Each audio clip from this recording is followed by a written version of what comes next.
Hello, everyone. Good morning, good afternoon, and good evening to all of you. Happy International Medical Physics Week. Welcome to the IOMP webinars. This is the IMPW 2024 series. So today is the last but not least sessions of the IMPW webinar series. I'm Chai Hong. I'm from Malaysia. I'm the chair of the IOMP Medical Physics World Board and the president of the Southeast Asia Federation of Organization for Medical Physics, CFOM. It is my great honor to moderate this webinar today. Professor Eva Bezak, the president of AIRFORM, sent her apologies as she couldn't be here to co-moderate this webinar with me. But we are very honored to have two prominent speakers from the AIRFORM and CFOM regions today. I think without further ado, let me introduce our first speaker, Dr. Pankaj Tandon from India. Dr. Pankaj is presently holding the post of Head Regulatory Interface and Stakeholders Engagement Sessions of the Directorate of Regulatory Affairs and External Relations of the AERB at Mumbai, India. He has more than 30 years of experience in nuclear medicine. He is also a lead assessor of National Accreditation Board for Testing and Calibration Laboratories and principal assessors of National Accreditation Board for Hospital and Healthcare Providers in India. He is a fellow of Indian College of Nuclear Medicine, College of Medical Physicists of India, and Union for International Cancer Control. He is a faculty for nuclear medicine and internal dosimetry for students pursuing medical physics or nuclear medicine technology courses. He's also a recipient of several prestigious awards, such as the Homi Bhabha Orations for Society of Nuclear Medicine India, Ernest O. Lawrence Oration for Nuclear Medicine Physicists Association of India, Special Recognition Award by India Express Healthcare for promoting radiation safety for patients, and 7 Group Achievements Awards from Atomic Energy Regulatory Board of India for his outstanding contribution in various fields. Dr. Pankaj will deliver his talk on radioactive waste management and associated radiation protection in nuclear medicine. Dr. Pankaj is currently on travel, but he has kindly recorded his lecture and we can play it here. If you have any questions, please kindly type it in the Q&A box, not in the chat box, and we will address your question at the end of the webinar. Okay, Madalena, could you please play the recording? Thank you.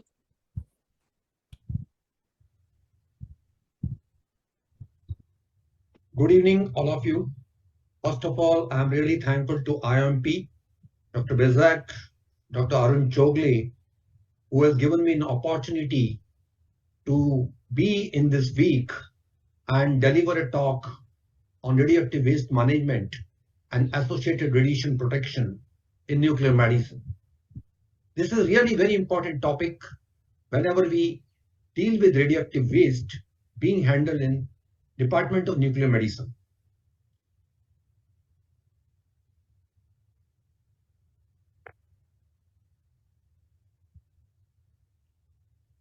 What is the objective of this particular presentation? That should be known to us first. The important thing is to deal with radioactive waste in a manner that protects human health and the environment without imposing undue burdens on future generation and do not exceed the prescribed limit. The second objective is the disposal shall be undertaken in accordance with the rules prescribed by the regulatory bodies of a country where we live or where we handle this waste. The other important thing is we should know about the regulation. What is the national legal framework? And it has to be managed with an appropriate national legal framework only. Second important thing, that the facilities which are governing this waste, we have to ensure the safety during their lifetime. Now we come across what is called radioactive waste. That is one of the most important things before we go further ahead. Radioactive waste is a term used to describe the radioactive substance or the substance contaminated with radioactivity for which no further use is planned or considered. It could be in any physical form like solid, liquid, or gas. It has activity concentration, and contamination higher than the level for clearance from regulatory requirements. Most radioactive waste comes from nuclear industries, as we all know very well. The rest comes from the use of radioactive sources in radiation facilities like hospitals, universities, and some non-nuclear industries and defense-related activities. And in today's lecture, I'm going to cover this particular aspects only. Now comes in what are different natures of radioactive waste. First and foremost thing, as we all know, is called solid radioactive waste. What is solid radioactive waste? It is in the form of combustible and non-combustible. It may be in the form of compactable and non-compactable. Plastic, paper, bandages, gloves, filter, use radiochemical containers, equipment, they're all called under solid radioactive waste. Glass, metallic items such as needles, spent radioactive generators in the Department of Nuclear Medicine, plant residues, soil samples, charcoal traps, fume hood filters, resins, columns, matrix gel, chromatography plates, excreta, used linen from the patient treated with radioiodine. This all comes under the category of solid radioactive waste. Then comes liquid radioactive waste, which is also one of the form of radioactive waste. It is in the either aqueous form or organic form. Lab washings, radioactive spills, decontamination solutions, etc., and surplus discarded solution of radiochemical, liquid scintillation solutions, residues from organic synthesis, urine of patients, body fluid, oral discharges, effluents from therapy ward of patient treated with radioiodine, they all comes under the category of liquid radioactive waste. Then we come across the third and important waste category, which is called gaseous radioactive waste. Usually it is seen that gaseous radioactive waste are in low activity. Exhaust from fume hoods handling radioisotopes, mainly iodine 131 and 125, because we all know iodine is volatile in nature. Definitely the fumes comes out and it requires handling in fume hoods. Exhaust from incinerators, when we handle tritium or carbon-14, that also generates waste from the incinerator. Medical cyclotron facility, when we produce radioisotope for making the isotope for PET CTs or SPECT CTs, then it comes under the waste being comes under medical cyclotron. Exhaust of radioactive laboratory, any kind of laboratory where we are handling the unsealed radionuclides, that may also discharge a waste in the form of gas. Then disused radioactive sources is also a kind of waste, because here when the sources which are no longer in use for patient treatment or for any other purposes, then it considered in the category of waste. Like iridium 192, like sources with contamination hazard like radium 226, cesium 137, krypton 85, long-lived sources like cobalt 60 in case of radiotherapy. In case of industrial application, I'm just touching about that. This also comes under the waste in case of radiation facilities. So it means that a human environment, a human is being exposed with different kind of waste in the environment, maybe from nuclear, maybe from waste from the radiation facility. Thus, it alarms that radioactive waste should be handled in a very proper way so that it should not give undue hazard, undue exposure to a human being. Then what are the categorization we have in our country, that is in India? We have 5 different categories, which has been solid, liquid and gas, and depends on the surface dose or activity concentration or activity in becquerel per meter cube. You can see 1, 2, 3, 4, 5 the category, and those surface dose which is more than 20 milligram per hour comes under category 3. Similarly, if the activity concentration is in this range, it comes under category 3. If the activity concentration of the gaseous is in this range, it comes under category 3. As the surface dose increases, activity concentration increases, the categorization changes of the waste being generated. Now, when we talk about International Atomic Energy Agency, they also categorize waste in different form, maybe called exempt waste, maybe low and intermediate level waste, short-lived waste, long-lived waste, high-level waste, and the typical characteristics of the waste being generated and what are the disposal options available. So every country can have the categorization based on the regulatory authority under which they are being regulated, and usually we are can follow the IAEA categorization radioactive waste guidelines also. What are the general requirements towards radioactive waste material? The important thing we should know, radioactive waste shall be managed in a way that secures an acceptable level of protection for human health. Radioactive waste shall be managed in such a way as to provide acceptable level of protection for the environment. Radioactive waste shall be managed in such a way as to ensure that possible effects on human health beyond national borders will be taken into account. Again, the waste should be managed in such a way that predicted impacts on the health of future generation will not be greater than the relevant level of impact that are acceptable today. Radioactive waste, again, should be managed or shall be managed with an appropriate national legal framework, including clear allocation responsibilities and provision of independent regulatory functions. It should be kept as a minimum practicable. Interdependency among all steps in radioactive waste generation and management shall be taken into account. The safety of the facilities for radioactive waste management shall be appropriately assured during their lifetime when the waste is being stored in the facility, whether it is the waste management agencies or till it has gone to the waste management agencies in the radiation facilities. Now, when we talk about the waste management, the important thing is how the management of this waste is being carried out. First and foremost thing is collection, segregation from non-active waste, segregation by type and half-life, collect them in a different collection bins, collect the solid waste in disposable polythene, and as far as liquid waste is concerned, use polythene carboys.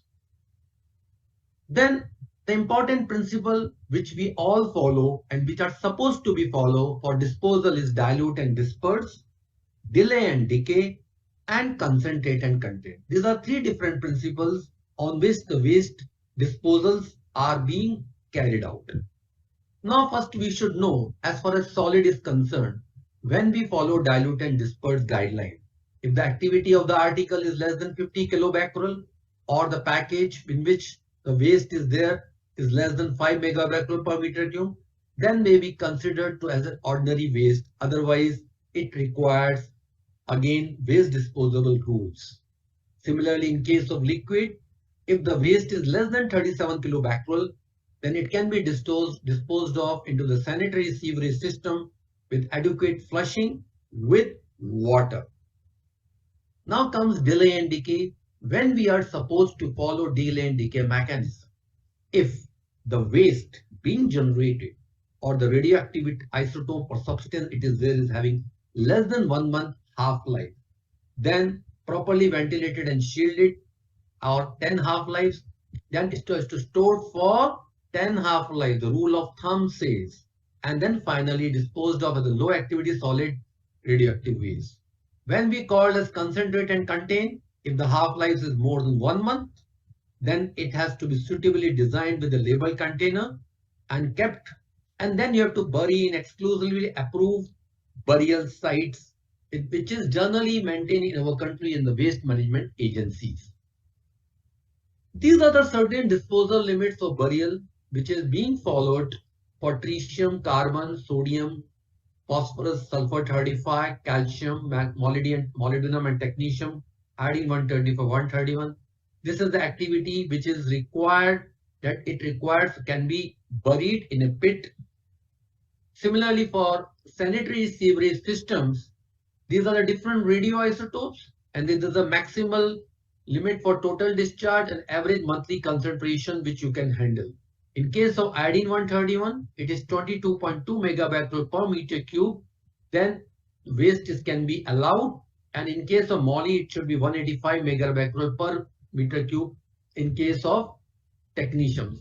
Thus, before we follow the average monthly concentration or daily discharge limit for these isotopes, then this should be less than this, and for average monthly should be less than this, but with a note that the gross quantity of radioactive material released into the sewerage system by any hospital should not exceed 1 curie or 37 gigabecquerel in a year.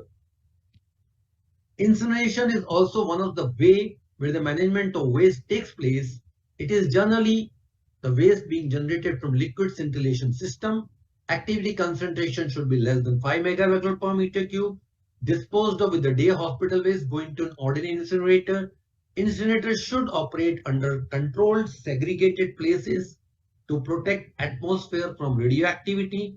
And whatever the ashes being generated during incineration, that has to be disposed of separately as a radioactive waste. Then comes gaseous waste disposal. As I earlier told that there are certain radionuclides which are basically volatile in nature like iodine. Iodine, these are gaseous in form and they generally being used like technetium aerosols which are sometimes used for clinical purposes. They're likely to give some radioactive, so these sources likely to give some waste.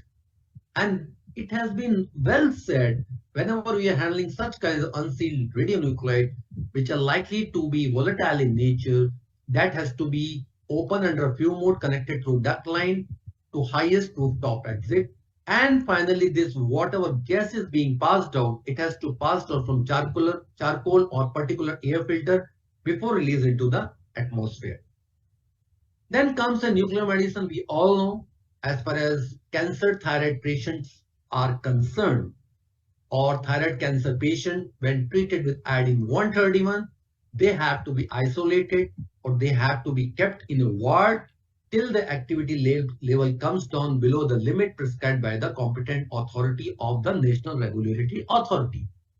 So what are the contaminated articles in the room disposed of as a radioactive waste when activity less than, this is the contamination level per 100 square centimeter. Whatever the linens being generated like patient linens and towels stored for 90 days and they have to sherbet before returning to the laundry. Similarly, disposable personal item, eating utensils and food, example, toothbrush, toothpaste, mouthwash, combs, these all are considered as waste because whatever the iodine which has been secreted from saliva, whatever the activity which is coming through the perspiration of the human body, that all lead to the waste being generated. And we have to be very, very careful when we have to consider this kind of waste, how to dispose of. All protective covering like telephone covering, nurse call devices, TV remote controls, packets, room floors, door handles and guardrails. Bathroom facility must be removed and checked for contamination through GM or wipe test. Then sometimes it may so happen when the patient is being treated with iodine 131 and because of some unusual incidences, the patient dies. Then the important role comes of radiation safety officer or radiation protection officer is how to handle the cadaver which is containing the waste. A thyroid cancer when dies with iodine 131, job is to inform the radiation safety officer or a nuclear medicine professional or a physician. All objects, clothes, documents, etc. that might have been in contact with the disease must be tested for contamination. It may be expedient to wrap the cadaver in a waterproof material immediately after death to prevent spread of contaminated body fluids. High activity in thyroid and metastatic sites, we have to try to remove if we can able to remove. Once activity is within the limit, then the dead body may be handed over for disposal through burial or cremation to the relatives. In case the level is very high, in such case the corpse or cadaver is retained in the hospital mortuary until the activity decays to the safe limit after post-bombing to the bodies. This is also a point of concern whenever some experiments are being carried out on animals for the new radiopharmaceutical before, like biodistribution study, before really putting up administration to the patients. In case if animal dies or animal sacrifice, then you cannot just discard the animal body like that. Again, it acts as a waste. Make sure that bags are not punctured and the outer bag is free of blood. Secure closed bag with tape. Package in small amounts. Add coagulants or absorbent to reduce liquids. Bags should be labeled with radioactive text when picked up. The thing is, as I informed, that there are certain kind of sealed sources when they are not in use, like check sources for quality assurance, or like iridium-192 not being used, or cobalt-60, then you cannot dispose that waste as general waste because they are radioactive waste. Their container also cannot be just disposed of waste. Sealed sources should be labeled with the content and will be collected separately and may be returned to the supplier. This is the policy which is to be followed, has to be followed, that whatever the residue sources are there, they are supposed to be go back to the country of origin from where it has come.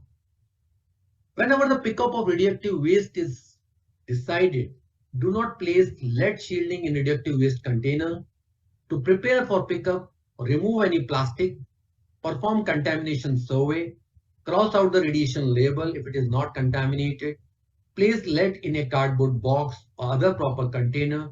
Radioactive waste tag will be pasted when picked up is arranged, otherwise not. So what is radioactive waste tag?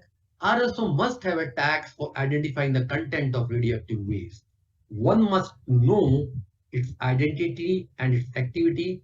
Dry waste activity, estimate 10 to 20% active use in experiment to end up as a solid waste. We should know it also happens.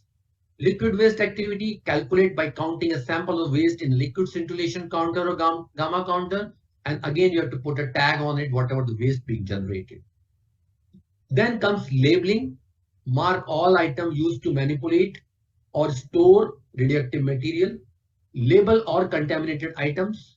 Remove all radiation label and warnings on containers that no longer contain radioactive material and are not contaminated. We are not just supposed to keep any waste labeling. If at all it has to go the general waste as per the guideline, you have to remove the radioactive label from it. Label must be provided sufficient information on the container to minimize exposure and to make sure all proper precautions have been taken. That what radionuclide it is having, what is the activity, what is the radiation level, what is the date, and with a radioactive symbol. These are different warning signs that needs to be pasted from the radioactive waste container or the waste being generated so that it helps the waste management agency or the concerned pickup that it has to be kept not with the general waste. In summary, I would like to say that radioactive waste to be dealt in such a way that it not only protects the human health but the environment too. Transportation is performed according to the categorized level of the source. All source must be accounted for receipt, storage, security and movement. Radioactive waste must be handled, stored and disposed of depending on the type of source, whether it is liquid, solid, aseptic, patient discharge, cyclotron waste in compliance with the local procedure based on national regulations. To get rid of worry of radiation, the best medicine is stick to the radiation protection rule prescribed by the regulatory authorities. Thank you very much again for patient hearing. And again, I am thanking to IOMP and Dr. Bizag and Arun Chogle who has given me an opportunity to present this talk to all of you. Thank you very much. Thank you so much, Dr. Pankaj, for the very informative presentations. So as I said just now, Dr. Pankaj is currently on travel. He will try his very best to join us if he could, because he might be currently in the airport. So we'll see if he's appear. Then we will try to address the Q&A in live. So to all the participants, may I please remind you again to type your questions in the Q&A box, not in the chat box. Okay, for those who join later, so welcome to this IMPW series. So today is the last day of the IMPW, and we have our second speaker now. Let me introduce Associate Professor Somanesan from Singapore to present his talk on practical aspects of targeted radionuclide therapy. Mr. Soma is the Senior Principal Medical Physicist at the Department of Nuclear Medicine and Molecular Imaging of the Singapore General Hospital for over last 3 decades. His secondary appointments are Hospital Radiation Safety Officer and being the Operations and QA Manager at the Cyclotron Facilities of the Positron Tracers Private Limited Company. Besides being the Chief of the Radiation Response Team at the Singapore General Hospital. He chairs several committees in radiation safety and medical physics educations, both within Singapore, the regional countries, and for the IAEA. He's an active visiting lecturer and expert in nuclear medicine, radiation physics, besides the quality management in nuclear medicine, the production of PET radiopharmaceuticals for the IAEA in the last 2 decades. He's actively involved in the local universities as adjunct lecturer and the residential training of nuclear medicine and radiology residents, physicists, radiographers, and nurses in Singapore. So without further ado, let me invite Professor Somanesan to deliver his talk. Prof. Soma, please. Thank you. Thank you very much, Chai Hong. Thank you very much for the nice introduction.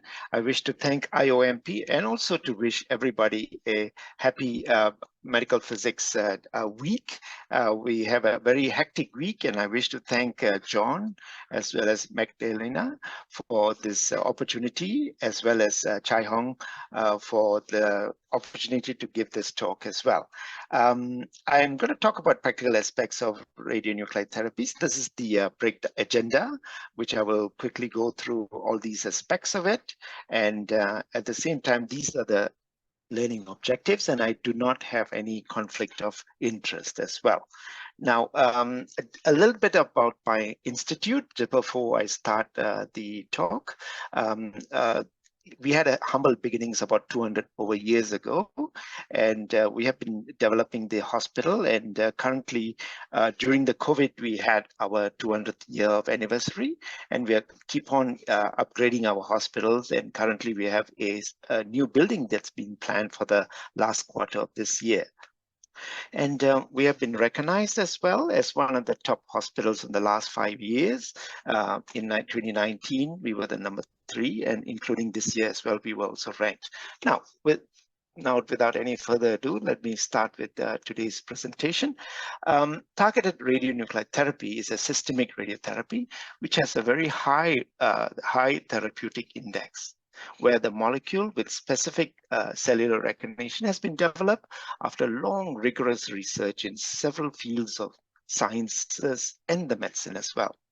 And of course, it has the ability to target specific molecular sites with neoplastic effect of ionizing radiation and added benefit of the crossfire effect as well.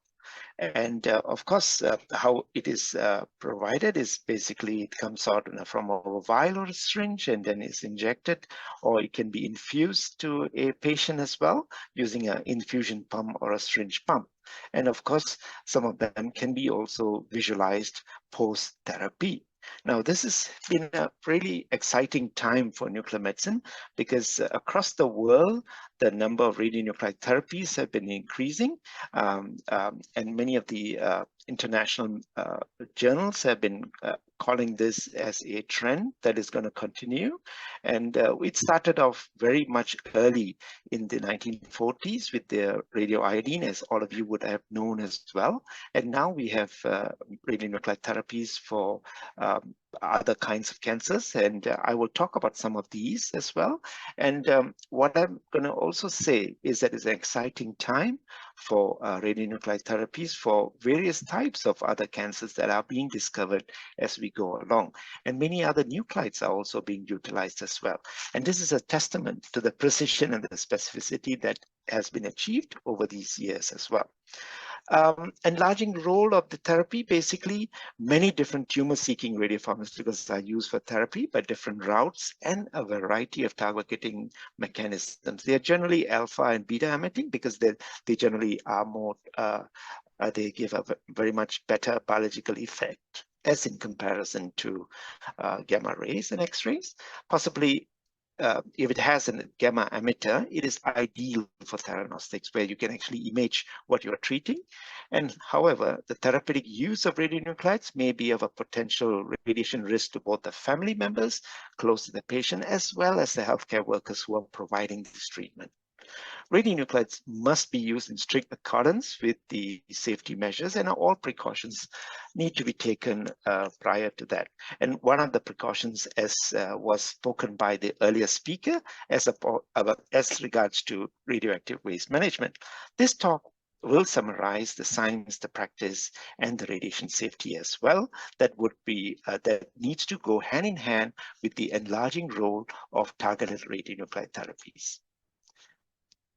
Now, this is a automatic synthesis unit that we use in our hospital. There are many other types that are available commercially, and what we use this is generally for both lutetium-177 as well as gallium-68 peptide, as well as PSMA for radionuclide therapies. And this is a picture of a gallium generator that is available commercially. And such a lab is actually considered as a 3A or 3B laboratory, where according to the IA classifications regards to radionuclide therapy synthesis. Now, typically, I'm not going to say anything specific about other kinds of therapy. For example, a peptide procedure, peptide treatment procedure is not a single treatment, but a cycle of treatments. And the preliminary scan is generally done, for example, to determine the patient's suitability with SUVs together with histology, kidney and liver function and other blood work, generally done with a PET-CT or a SPECT-CT. And of course, in the case of peptide treatment, amino acids are infused to protect the renals an hour before the infusion. And the post-treatment scans are done for dosimetry purposes. And that helps greatly in the aid for future treatment cycles. As I mentioned, these cycles, there are several in per patient cycle. And SGH, my hospital, has results and are effective and comparable to other international peptide centers, and we've been doing this for more than 10 years as well. This is a sequence of what happens. A physician, actually, my former head of department, he actually interviews the patient on the day of the treatment. And then, of course, the nurses prepare the lines, for example. This is a customized infusion trolley, which we'll talk about more in detail. And this is a usual infusion pump that is ready to be infused.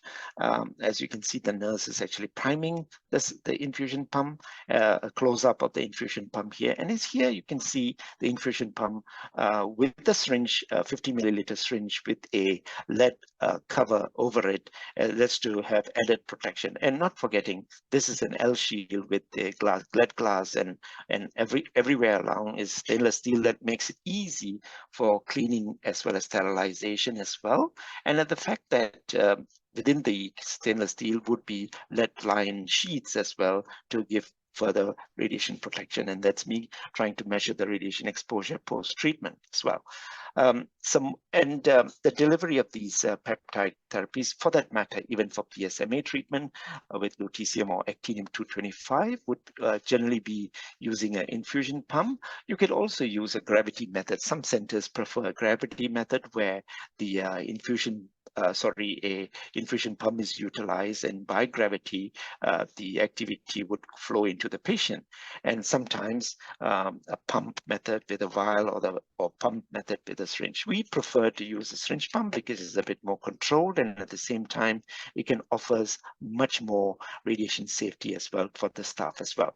Now, internal dosimetry, and this is not going to be specifically spoken about in this topic, but it's an important consideration where we actually determine doing the sequential imaging, for example, in this case for peptide treatment over several days. And then that leads us to the residence curve, for example, and that curves need to be fitted to improve the accuracy, followed by obtaining the residence time that is for each of these organs or tumors as well. And that helps us with using Olinda, for example, to determine the absorbed dose calculation. There are other methods, ladies and gentlemen. For example, there are three-dimensional methods or Monte Carlo-based methods of doing internal dosimetry. And that would be perhaps a topic for the next time. Right. The endpoints of dosimetry in radionuclide therapies are as such here. Dosimetry for safety assurance, individualized activity administration. And I want to highlight that this is something to do with personalized treatment where no one size fits all, but rather it would be specific to the particular patient as well. And that's where internal dosimetry comes in as well. To assess the risk of the delayed organ toxicity, example, the kidney or the bone marrow in this case, or of course, it also helps us to determine whether the long-term follow-up and whether the patient is suitable for how many cycles as well. The treatment efficacy is important to determine how well the dosimetry is going as the patient progresses in his or her disease. And the dosimetry is performed prior to radionuclide therapy administration and is used to plan for further treatments as well. Now, I would like to highlight the second portion now, where we'll talk about the shielding and the radiation safety aspects of the design of the facility, very quickly about the calibration of the equipment, transport, as well as infusion, and the PPE that we need to wear, and survey for contamination and radiation exposure measurements as well. Now, I would like to highlight that across the world, there are differences in which how we can handle these radionuclide therapies. Some countries, like in Europe, all treatments need to be done on a inpatient facility. While in other cases, it would be done on an outpatient facility as well. Like in local rules and regulations are important, where we can determine the discharge period before the patient can go as well. And it varies, ladies and gentlemen, across the world.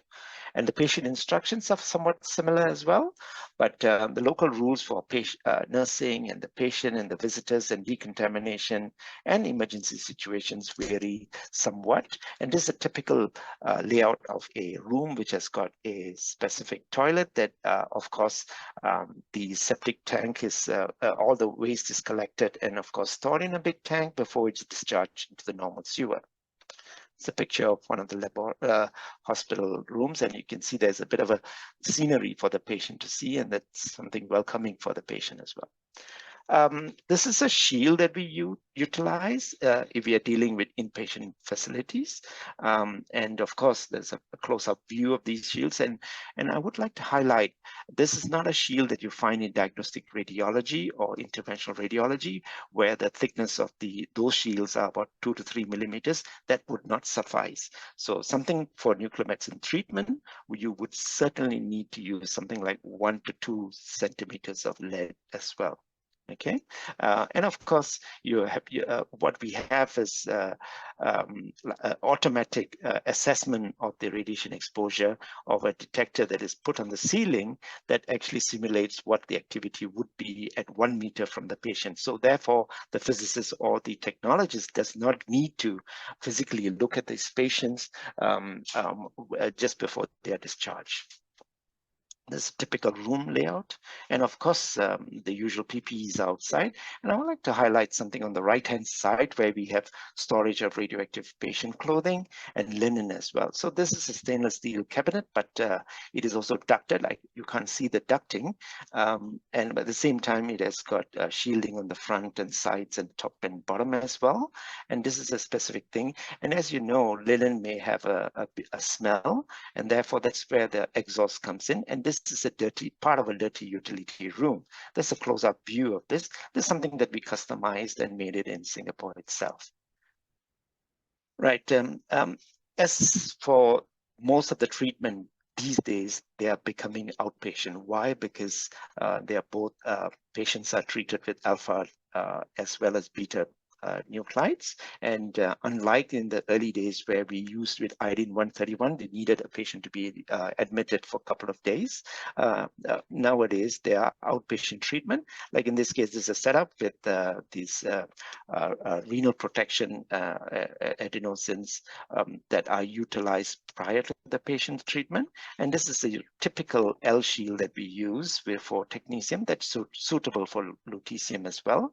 As you can see, a bit of the infusion pump here over some disposable cloth, and this is for the patient to be for the nurses to prime it, a close-up view. And of course, if the patient is catheterized, it would be useful to put the catheter back inside a shielded container, so as that when a staff walks in, he or she is not going to be exposed to unnecessary radiation exposure. Of course, the calibration of equipment, I'm very going to really skim through it.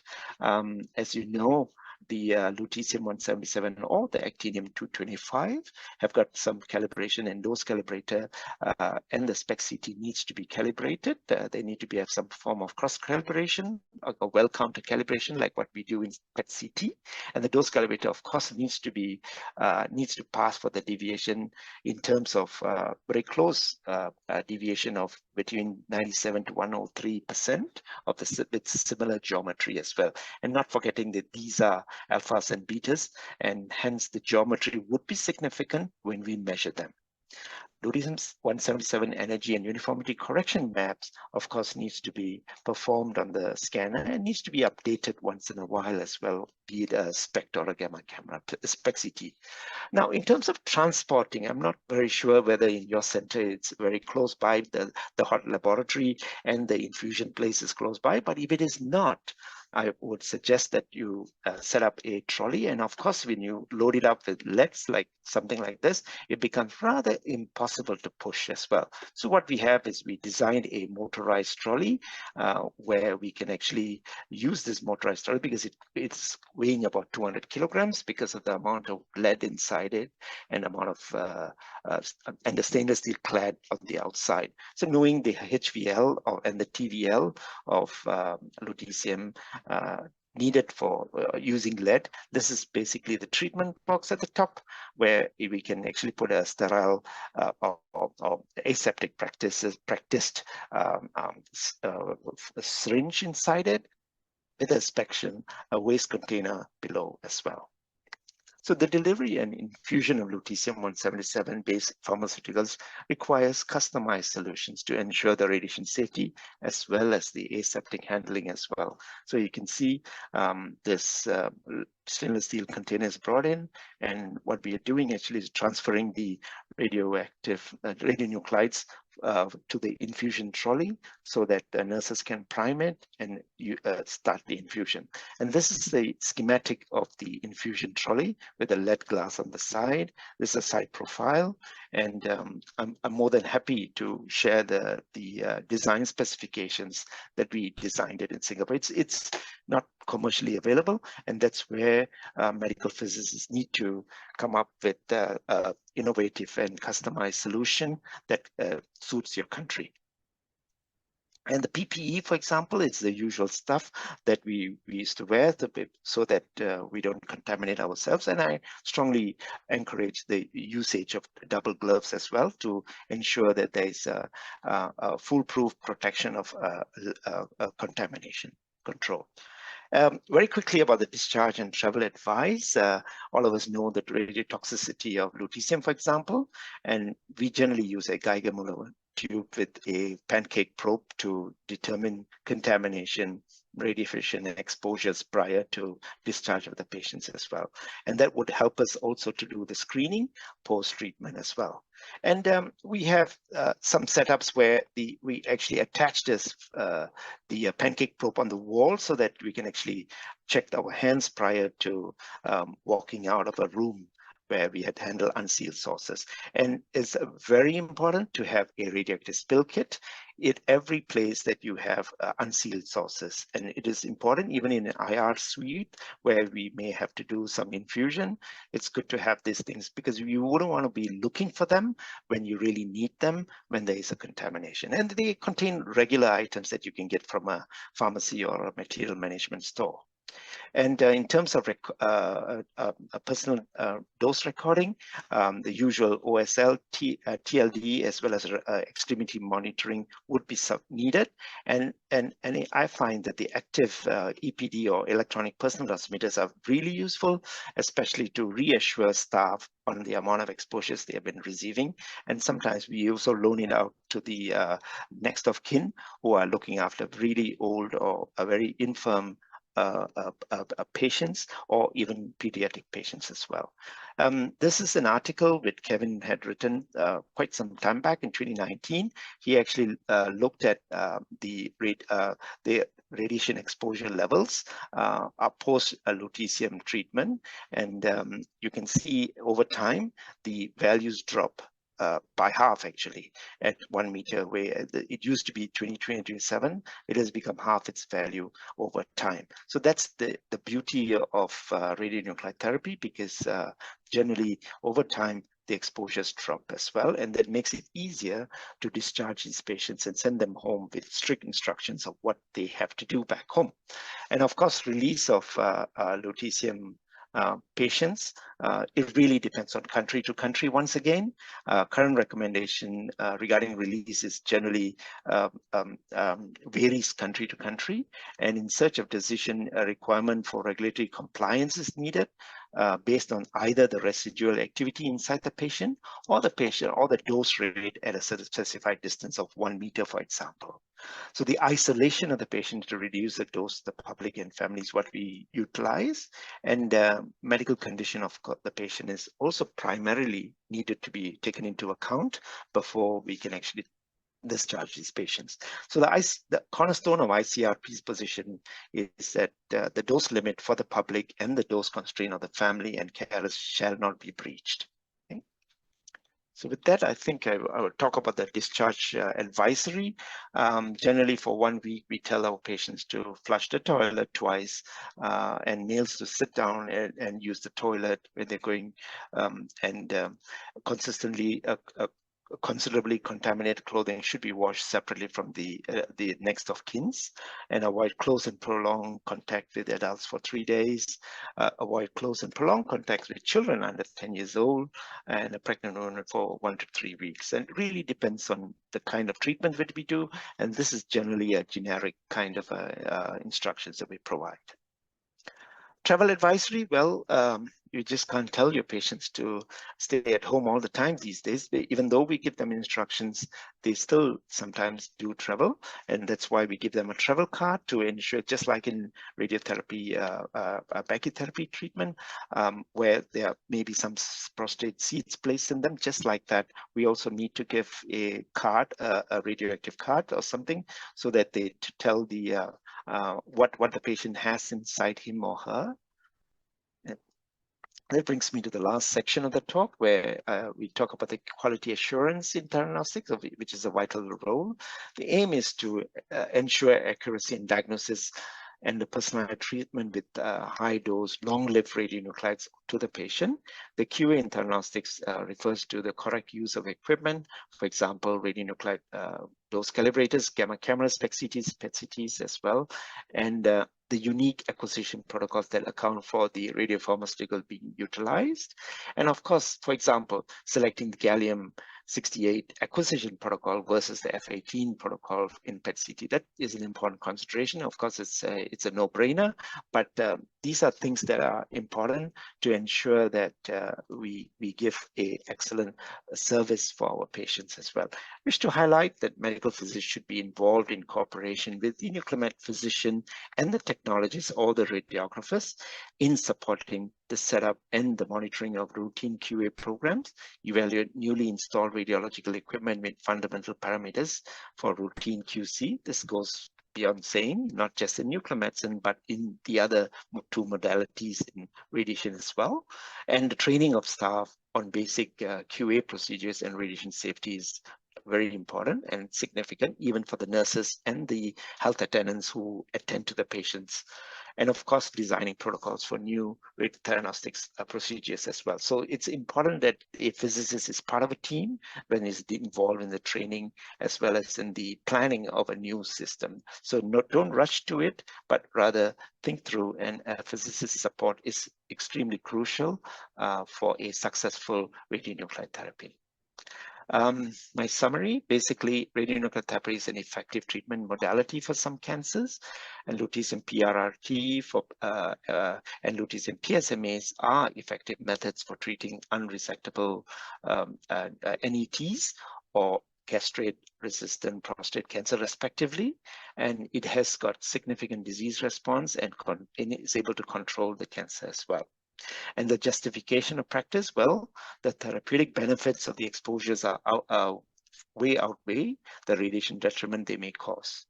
And the optimization of the protection and safety is crucial, where keeping the exposure of patients and staff to a minimum is necessary to achieve this objective.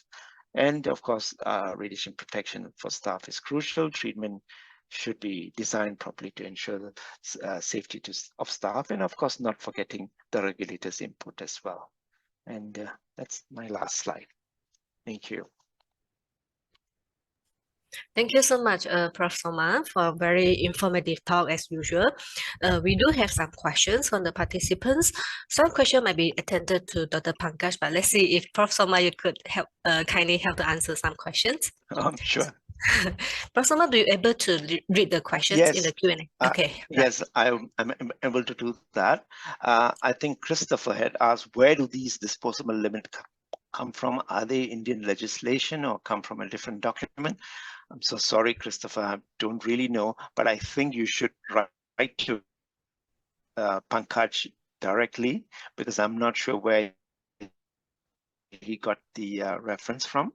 But even though I did see IAEA, he did mention about IAEA, but I'm not 100% sure about the disposal limits. And once again, it varies country to country as well. And I think Satish had asked a question. I'm not so sure for who. While returning to the decayed source to the supplier, what will they do to the decayed source? Did they irradiate with neutrons, or they dispose the source? In case of Iridium-192 Becky source, what type of disposal takes place, like incineration or deep sea dumping?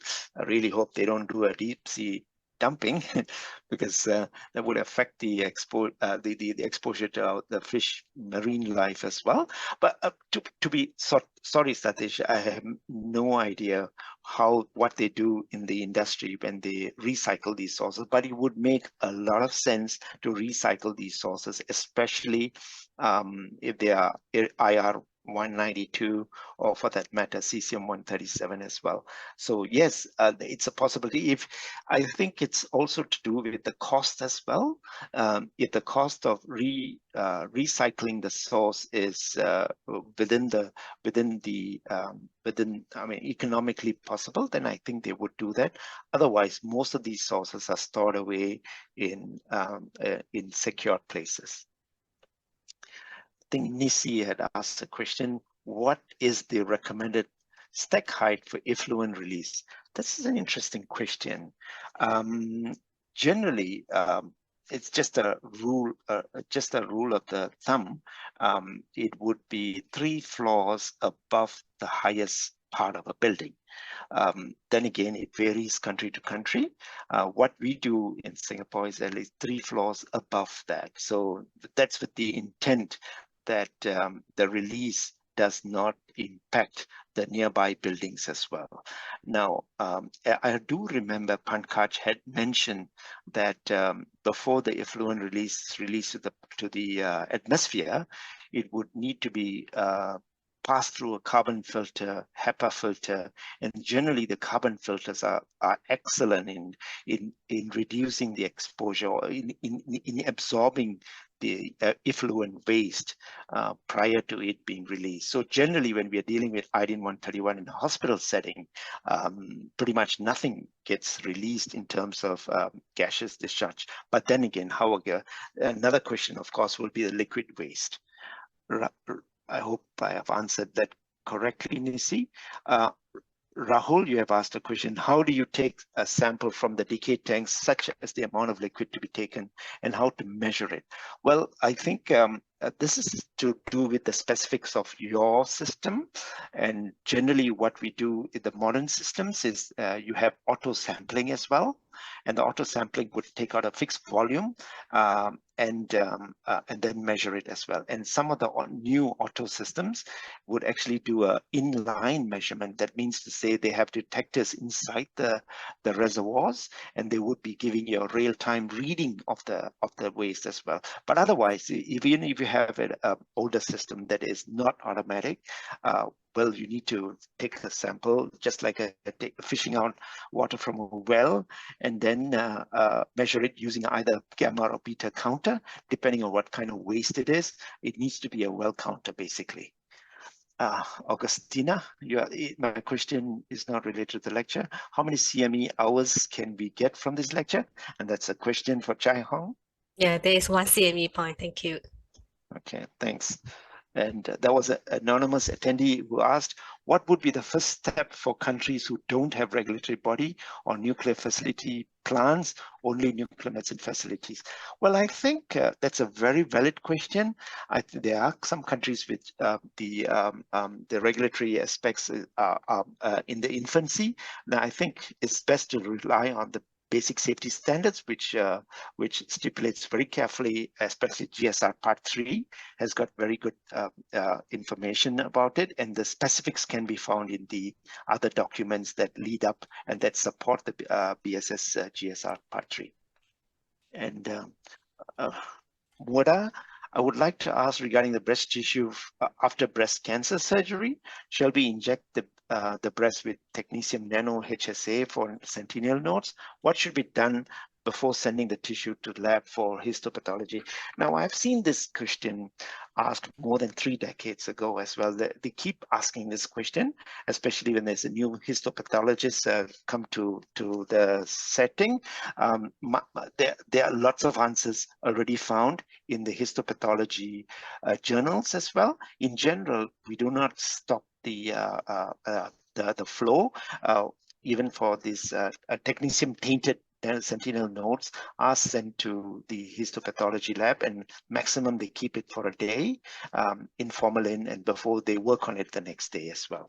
But histopath, if they do a frozen section in the operating theater, there they would go ahead and do it, because the amount of technetium dose to the histopathologist is small and is not significant.